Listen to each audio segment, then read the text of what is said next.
જય શ્રી મહાકાલ. હું સાધુ નથી, સંત નથી, ગુરુ નથી, મહાત્મા નથી. સ્કૂલમાં ટીચર હતી એટલે મને કંઈક ને કંઈક કહેવાની આદત પડી ગઈ છે.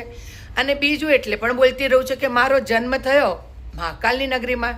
એટલે હું કહું છું, જન્મ આપ્યો ભોળા તે મહાકાલ નગરીમાં, ચાલતા મેં તો શીખ્યું ભોળા તારી નગરીમાં, બોલતા મેં તો શીખ્યું ભોળા તારી નગરીમાં, પીતા મેં તો માન્યા જન્મો જન્મથી.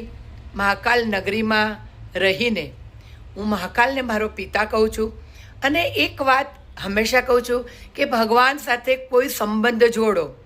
મીરાબાઈએ સંબંધ જોડ્યો ભગવાન શ્રી કૃષ્ણથી, અને મહાકાલથી મેં સંબંધ જોડ્યો છે મારા પિતા બનાવીને.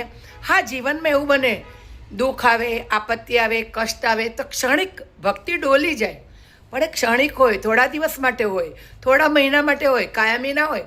પછી આપણને યાદ આવે કે સત્ય એ ઈશ્વર છે, શાશ્વત છે, બાકી બધું નશ્વર છે.